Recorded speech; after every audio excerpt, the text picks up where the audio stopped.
এতিয়া নামটো শুনিছে, আমি বহু বছৰ আগতে তেওঁ পাৰিষদ আছিল, কাউন্সিলৰ গুৱাহাটী ডেপুটি মেয়ৰ আছিল। তেওঁ এগৰাকী উচ্চ শিক্ষিতা মহিলা, তেওঁ MA ফিলচফিত পাছ কৰিছে। গতিকে তেওঁ আমাৰ হৈ সংসদত কথা ক'ব পাৰিব আৰু প্ৰধানমন্ত্ৰী নৰেন্দ্ৰ মোদী ডাঙৰীয়া যেতিয়া প্ৰধানমন্ত্ৰী হ'বই 100% নিশ্চিত ভাৰতবৰ্ষৰ জনসাধাৰণে নৰেন্দ্ৰ মোদী ডাঙৰীয়াক প্ৰধানমন্ত্ৰী কৰিব। তে প্ৰধানমন্ত্ৰী যদি কৰে, কাম কোনে কৰে? চৰকাৰে বিৰোধী দলে কাম কৰে নেকি?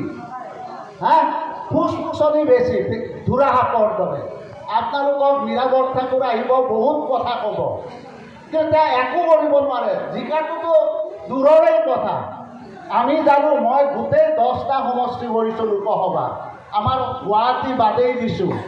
এতিয়া যদি আমি বিজুলী কলিতা মেধিক জিকাব লাগে, আমাৰ